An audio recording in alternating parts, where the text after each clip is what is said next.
Welcome back to the deep dive. I want you to do a mental exercise with me for a second. Picture the business section of a bookstore. Okay. Or, maybe just scroll through the business and money category on Amazon.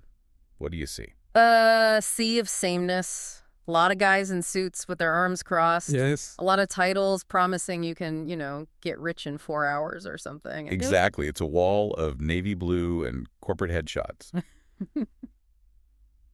But then there's this one cover that always stands out. It's usually stark white, maybe a weird cartoon on it, or just a really bold sans serif title. And the author photo. It's not a guy in a suit. It's a bald guy with funky, colorful glasses who looks less like a CEO and more like, I don't know, a wildly successful art teacher. That is a terrifyingly accurate description of Seth Godin. Today, we are opening up the file on Seth Godin, and I think for a lot of people listening, they're going to nod and say, yeah, the marketing guy, the purple cow guy. And look, they wouldn't be wrong. Right. That's the brand.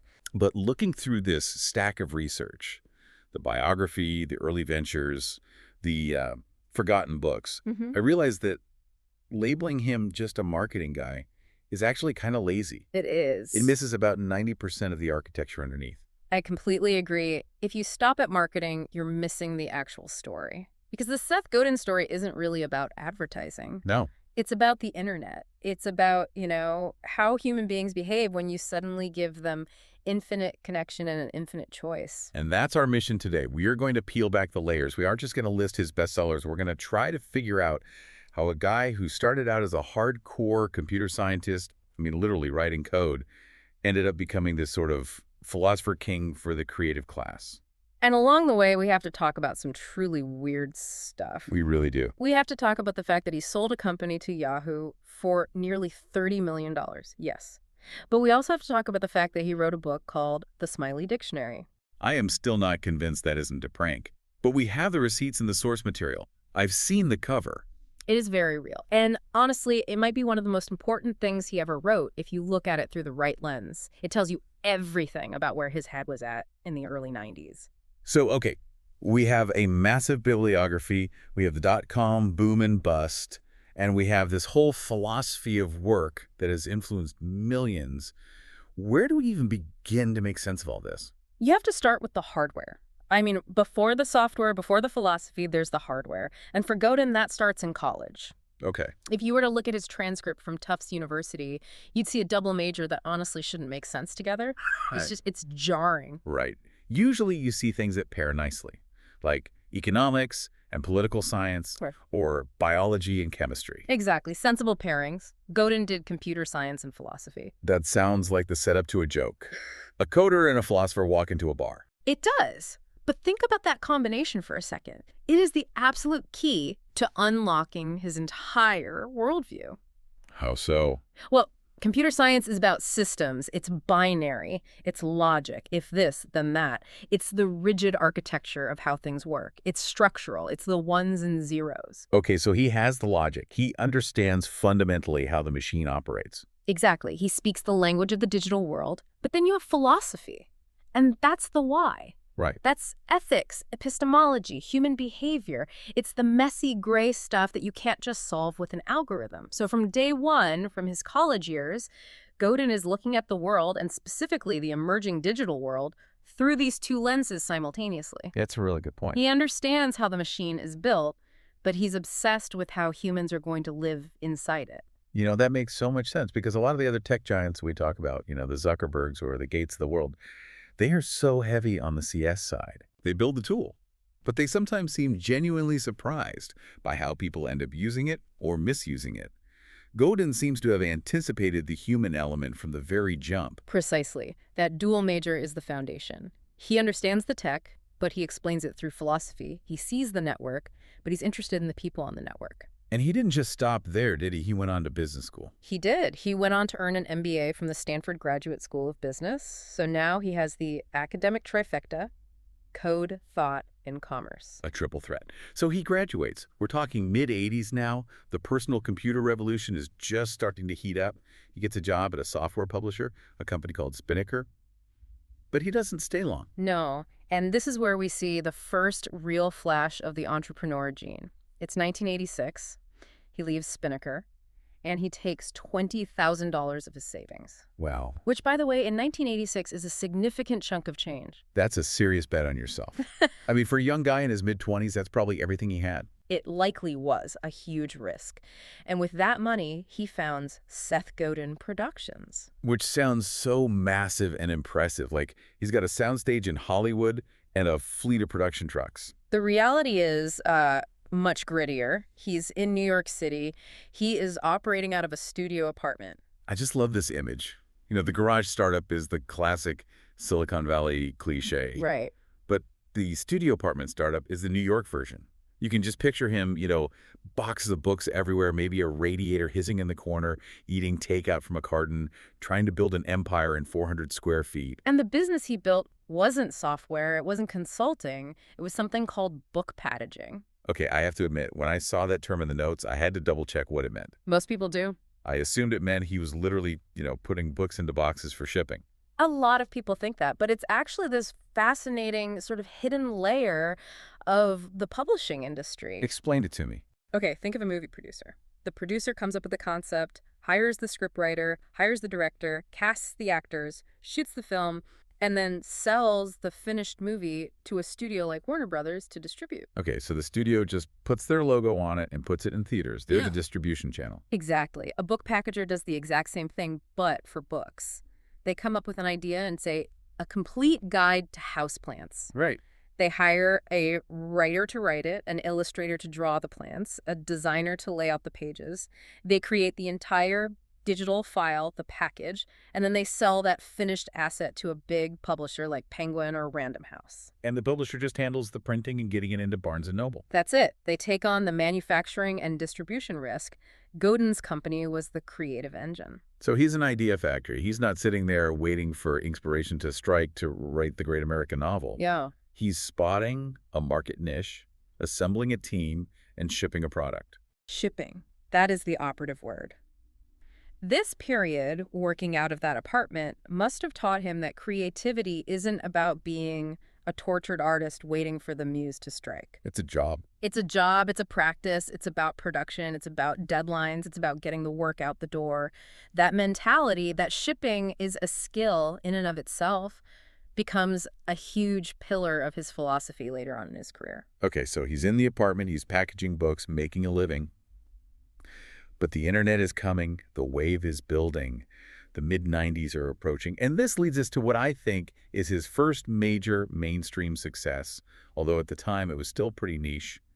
Let's talk about Yoyodyne. Yoyodyne. Now, for the film buffs out there, for the real nerds, that name might ring a bell. Well, absolutely. That's from the Adventures of Buckaroo Banzai across the eighth dimension. Correct. The fictional defense contractor. Which just tells me so much about him. It tells me Godin isn't just a suit. He's a sci-fi nerd. Yeah. He's got that cult classic appreciation. It's a little bit of a wink.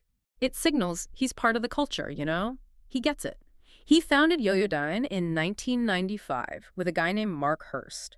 And the concept was, for 1995, absolutely revolutionary. Set the scene for us. What was online marketing in 1995? Online marketing in 1995 basically meant a banner ad, a static image that you, hopefully, maybe, clicked on. The digital billboard era. That's a perfect way to put it. You go to a website, maybe Netscape Navigator, and there's a flashing rectangle at the top that says, click here for soda, and you just, train your eyes to ignore it. Banner blindness. Banner blindness was born then. Godin looked at that and said, this is boring. This is annoying. This doesn't work. He understood that on the internet, the user has the mouse. They have the control. If you annoy them, they leave. It's one click. So what did Yoyodyne do differently? Instead of just showing you an ad, Yoyodyne used contests, online games, and scavenger hunts to market companies to its users. Wait, so instead of just showing me an ad for a new car, they'd make me play some kind of game to win a prize. Exactly. And to play the game, you had to interact with the brand. You had to learn about the car's features to answer a question. It was engaging, it was fun, and most importantly, it required the user's active participation and consent. Ah, consent. That's the key word. This is the seed of what he would later codify and name permission marketing. He wasn't interrupting you while you were trying to do something else. He was inviting you to play. And clearly, people wanted to play. And investors wanted in. Yeah. Because the numbers here are pretty staggering for the mid-90s. They are. In August 1996, a venture capital firm called Flatiron Partners invested $4 million in Yoyodyne. $4 million. Right. In 1996 money, that is serious, serious capital. We believe this is the future money. It was a huge vote of confidence, and that was for a 20% stake in the company, so the valuation was already at $20 million. Wow. But the real payoff came just 2 years later. In 1998, the dot-com bubble is inflating, excitement is at a fever pitch, and Yoyodyne gets acquired. By one of the giants. By Yahoo. For how much? $29.6 million. Wow. So in just a few years, he goes from the studio apartment book packager to selling a company for nearly $30 million to one of the titans of the early internet. And part of the deal, which is crucial, was that he became Yahoo vice president of direct marketing. That is a massive shift. I mean, just culturally. Going from being your own boss, naming your company after a quirky sci-fi movie, to being a VP at Yahoo in the late 90s, that's corporate. That's the big leagues. It is, and it gave him a huge platform and, a front row seat to the explosion of the commercial web. But what's so interesting is that while all this high-level corporate maneuvering is happening, he's still writing. He's still that guy from the book packaging days. They can't stop shipping. He can't. And this brings us to a part of his career that I think is often overlooked, but is absolutely hilarious and so insightful. Are we talking about the pen name? Because I was hoping we would. We are talking about the pen name. Yeah. Did you know Seth Godin published books under the name FX9? FX9. It sounds like a droid from Star Wars. Yeah. Or maybe a secret agent. What is that about? It's so strange. And you have to wonder why the pseudonym? Was it to publish more volume without, diluting the Seth Godin brand? Was he just having fun with it? I don't know the answer, but the books he wrote during this how-to era in the early 90s are just fascinating cultural artifacts. Okay, I have the list here, and I just have to read some of these titles out loud because they perfectly capture that moment in time when the internet was this scary, confusing new thing for most people. Please do. First up, The Smiley Dictionary, published in 1993. 1993. Let that sink in. There are no emojis. There are no smartphones. We are talking about typing a colon and a close parenthesis to make a happy face. And he wrote a whole book about it, a dictionary. A guide to emoticons. That is incredible. I imagine it was literally just pages of assy art. Here is how you type a rose. Here is a winking face. It was an anthropology textbook for the earliest days of internet culture. It really was. And then we have, this one is gold. Email Addresses of the Rich and Famous, published in 1994. You can imagine how useful that book is today. Right. I mean, in a world where we are so obsessed with privacy and spam filters and data protection, the very idea of publishing a book listing the personal email addresses of celebrities is just wild. It's unthinkable now. But I guess back in 94, if you had an email address, you were sort of an early adopter. You kind of wanted people to write to you. Exactly. It was a much smaller community. It was a novelty. If you had Bill Gates's email address, there was a non-zero chance he might actually read your email. It speaks to the sort of innocence of that time. And there's more. Point-and-click internet. Get online in less than an hour. And the Video Renter's Bible. You see the theme here, right? These titles seem funny and dated now, but if we connect this to the bigger picture, they show us exactly what Godin's role was. He was a translator. Explain that. In the early 90s, the digital world was inaccessible to 99% of people. It was clunky, it was text-based, it was scary. You needed a guide. You needed someone to hold your hand and say, okay, here is how you make a smiley face, or here is how you send an electronic mail. So before he was teaching people business strategy, he was just teaching literacy. Digital literacy. Precisely. He was bridging that huge gap between the confusing new web and the average consumer. And that skill, that ability to take something complex and make it simple, accessible, and human, that is the through line to all of his more famous, more philosophical work later on. Which brings us perfectly to the marketing philosopher era. This is the Seth Godin most people know. The guy who writes these short, punchy books that completely change how you see your work. And we have to start with the big one, the one that really defined his post-Yahoo career, permission marketing. Published in 1999. And the subtitle is key here, Turning Strangers into Friends and Friends into Customers. This was a direct reaction to his work at Yoyodyne, wasn't it? It was the theory behind the practice. It was the codification of it. He was looking around at the state of advertising, and he saw that the dominant model for a century had been what he called interruption marketing. Right. You're watching your favorite TV show, we interrupt it with a commercial. You're reading an article in a magazine, we interrupt it with a full-page ad. You're driving down the highway. We interrupt your view with a billboard. The whole model is based on grabbing attention you didn't offer. Exactly! Stealing attention.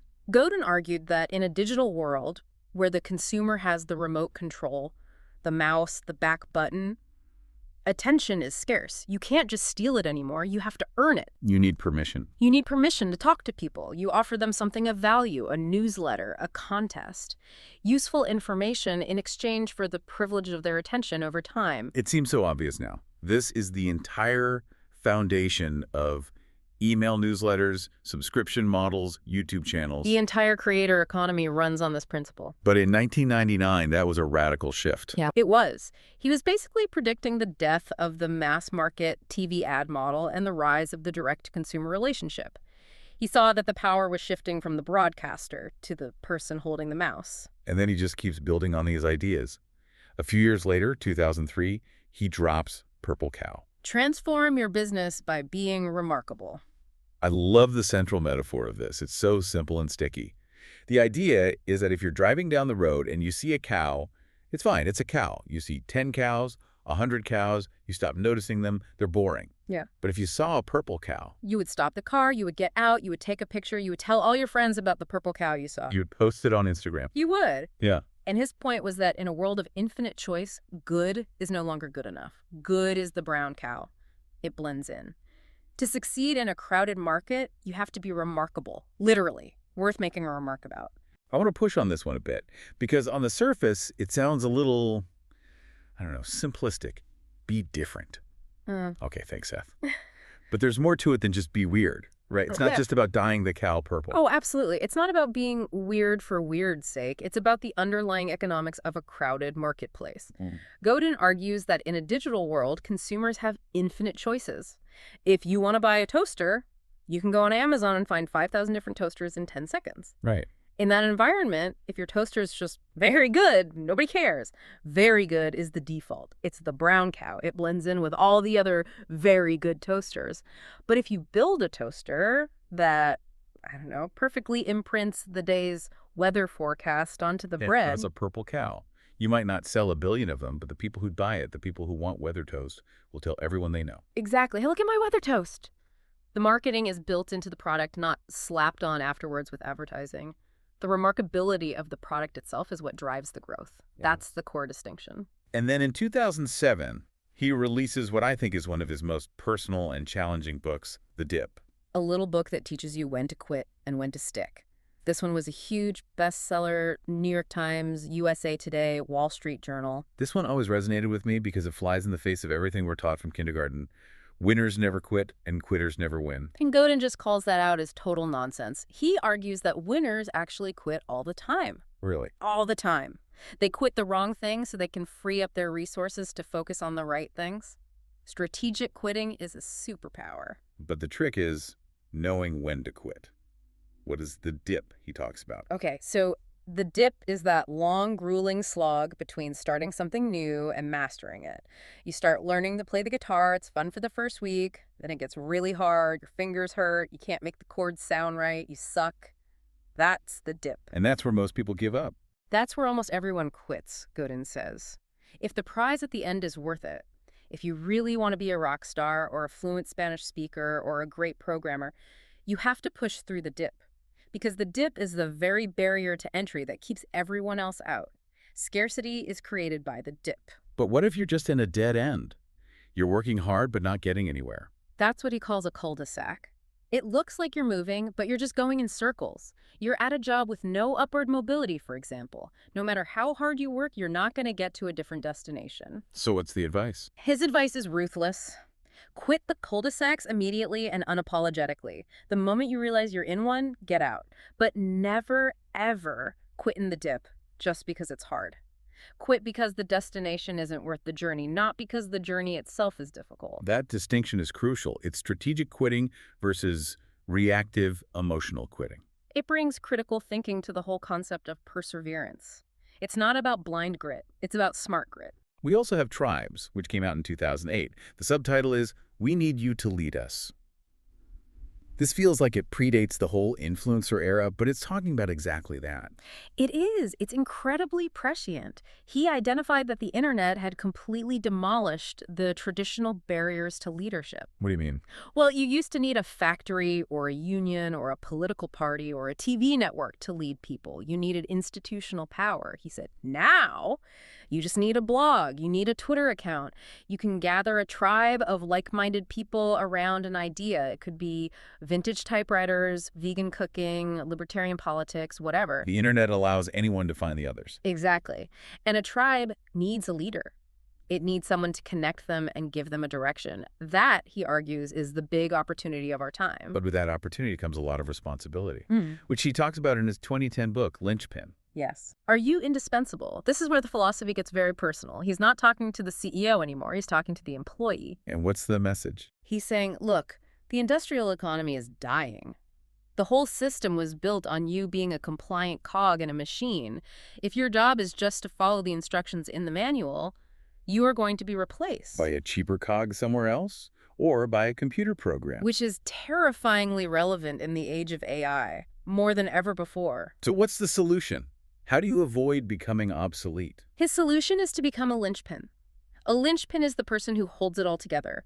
You have to bring what he calls emotional labor and art to your work. Art in an office job. Art in the sense of doing the things that aren't in the manual, showing initiative, connecting with customers on a human level, solving a problem no one asked you to solve. That human connection, that unique contribution is the only thing that's truly scarce and valuable. Be the person they can't write a manual for. That's it, exactly. And I have to mention one more title from this era, just because it's so provocative. All marketers are liars. Laughs. Yeah. Yes, that one definitely gets a reaction. That was from 2005. It sounds so cynical. But then you read the subtitle, The Power of Telling Authentic Stories in a Low-Trust World. So he's not actually saying you should lie. No, quite the opposite. He's playing with the word lie. What he means is that all marketers, and really all of us, tell stories. And a story, by its very definition, is a fabrication of sorts. It's a narrative. Okay. When you buy a pair of Nike shoes, you aren't just buying rubber and foam and canvas. You are buying the story that you are an athlete, the story of just do it. That story is a lie in the sense there's a fabrication, a narrative overlay on a physical object. Right. But it becomes true for the consumer if it helps them achieve their goals, if it makes them feel the way they want to feel. The lie is the story we tell ourselves. But, and this is the key, if that story isn't authentic, if it's an actual deception, like the shoes fall apart after one run, the story fails, and you lose trust forever, it's about the power of narrative, not the utility of deceit. It's just amazing how he churns these concepts out. He's not just reporting on the state of business, he's giving us a new vocabulary to talk about it. The dip, purple cow, permission marketing, linchpin. He's naming the phenomena that we all experience at work. That is his true genius, I think. He gives language to these abstract feelings and anxieties we have about our careers and our creative work. He makes the intangible tangible. But he didn't just write books during this period. He kept building things. We talked about Yoyodyne, but that wasn't the end of his startup career. In 2006, he launches Squidoo. Squidoo. This is a real blast from the past for anyone who was online in the mid-2000s, a real Web 2.0 classic. I remember Squidoo. It was this platform where you could make a page about anything, really. They called them lenses. You would build a lens on a specific topic you were passionate about, say, growing heirloom tomatoes or a guide to vintage guitars. It was sort of like Wikipedia, but opinionated and run by just one person. It had a personality. Exactly. It was user-generated content before that was a huge buzzword, and the business model was that the creator of the lens would share in the revenue from any ads or affiliate links on that page. It sounds a lot like the creator economy we talk about today with platforms like Substack or Patreon, but this was way, way earlier. It was a clear precursor. He was way ahead of the curve on that, and it was hugely successful for a time. By July of 2008, Squidoo was one of the 500 most visited sites in the world. Top 500 globally. That is massive scale. That's not a niche project. Not at all. It was a major player. And eventually, in 2014, he sold it to a competitor, Huppages. But if you track the progression of his career, you see this fascinating shift. What's the shift? Yoyodyne was doing marketing for big companies. The books were teaching marketing concepts to individuals. Squidoo was enabling millions of people to do their own marketing. So it's a democratization of the ideas. Exactly. And that trajectory continues because his next big moves were explicitly and directly educational. Right. In 2015, he founds the altMBA, Which is not a traditional university degree. Don't let the name fool you. No, it's a 4-week, very intense online workshop. It's cohort-based. It's peer-to-peer. It's designed to fundamentally change how you think and see the world, not just give you a credential to put on your resume. And around the same time, he also launched his podcast, Akimbo. So he moved from building tech companies to building people. Is that a fair way to put it? That's a beautiful way to put it. Yeah. I think that's exactly right. He moved from building software to trying to upgrade people's mindware, if you will. I like that. He seems less interested in the technology itself now and more interested in the human operating system. He wants to help people overcome the fear, the resistance, that voice in their head that stops them from shipping their work. And the establishment, the world, has certainly recognized him for this work. We looked at the awards list in the source material. It's not short. Not at all. This isn't just some guy with a popular blog. He was inducted into the American Marketing Association's Marketing Hall of Fame in 2018. Which is like the Cooperstown of advertising. It's the highest honor. It is. Time magazine named his blog one of the 25 best blogs of 2009. Forbes gave him Business Book of the Year back in 2004 for a book called Free Prize Inside. And in 2018, he won the Jack Covert Award for his overall contribution to the business book industry. So he's got the hardware to back up the theories. He's respected by his peers at the highest level. But despite all this, the millions from the Yahoo sale, the Hall of Fame induction, the global bestsellers, when we looked at the personal life section of the dossier, it was surprisingly, well, normal. It really paints a picture of a very grounded life. He's been married to his wife, Helene, for a long time. They have 2 adult sons, and he lives in a town called Hastings-on-Hudson, New York. Which is a lovely, quiet suburb just north of New York City. It's not Silicon Valley. It's not a penthouse in Manhattan. It's a place where people commute and raise families. It kind of fits his philosophy, doesn't it? How so? He talks about doing work that matters, about being authentic, about connecting with your specific tribe. It doesn't require living in the epicenter of the hype cycle. In fact, being slightly removed from it probably helps him see the big picture more clearly. That makes a lot of sense. He's watching the chaos of the market from the quiet of Hastings-on-Hudson and sending out these daily dispatches on his blog to help the rest of us make sense of it all. Exactly. He's an observer, not just a participant. So let's try to summarize this entire deep dive. We started with a guy fresh out of college with this weird double major in a studio apartment with 20 grand, packaging books. Right. He creates a groundbreaking online marketing firm named after a cult sci-fi movie, sells it to Yahoo for millions, and becomes a VP. Then quits that. And pivots to writing these incredibly influential books, creating a massive user-generated content platform, and ultimately evolves into a teacher and a philosopher of modern work. It is a career defined by one word: adaptation. He didn't just stay the Yoyodyne guy. He didn't just stay the permission marketing guy. He kept following the thread of how do humans connect in a digital age, from the early web to the modern creator economy. He never stood still. So for you, the listener, what are the big takeaways here? If I'm looking at this entire stack of sources, all these books and ventures, what should I walk away with and apply to my own life? I think there are 3 fundamental challenges that Godin leaves us with in his work. First, what I call the purple cow challenge. Okay. Look at your current project, your job, your side hustle, your art. Is it remarkable, or are you just trying to be a slightly better, slightly cheaper version of the competition? Because if you're a brown cow, you're invisible. That's a tough question to ask yourself. It is. The second is the dip calculation. Be brutally honest with yourself. Are you in a dip that you need to power through to achieve mastery and get the reward on the other side? Or are you in a cul-de-sac where you're just wasting your energy going in circles? And if it's a cul-de-sac, get out. Quitting the wrong thing is a victory because it frees you up to find a better dip to invest in. Okay, that's 2. And the third? Ship. Ship. Just ship. We talked about his book Packaging Days. He didn't wait for permission. He didn't wait for the perfect muse or the perfect conditions. He built the package and he shipped it. In 2020, he wrote a book called The Practice, which is all about this. And what's the core idea? That creativity isn't a magical event. It's a practice. It's a choice. It's an act of assertion. And it doesn't count if it just stays in your notebook or on your hard drive. You have to put it into the world, especially if it might fail. That's the scary part, isn't it? Shipping means you might get criticized. People might not like it. And Godin would say, good. That means you've done something worth criticizing. That means you made a mark.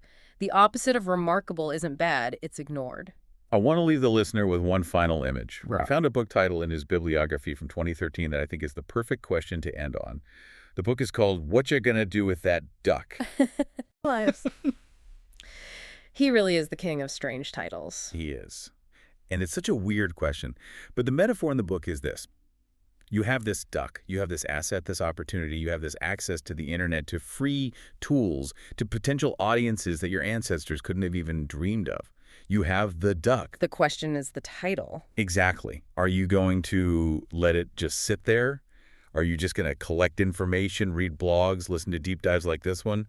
Or are you going to do something with it? We are absolutely drowning in opportunity and information, but we are starving for real connection and meaningful work. Godin's whole career is a masterclass in using the tools of our time to actually make that connection. So that's the deep dive. Don't just be a brown cow. Don't get stuck in the cul-de-sac. And for the love of everything, ship your work. Find your duck and do something with it. Thanks for listening. I'll catch you on the next one.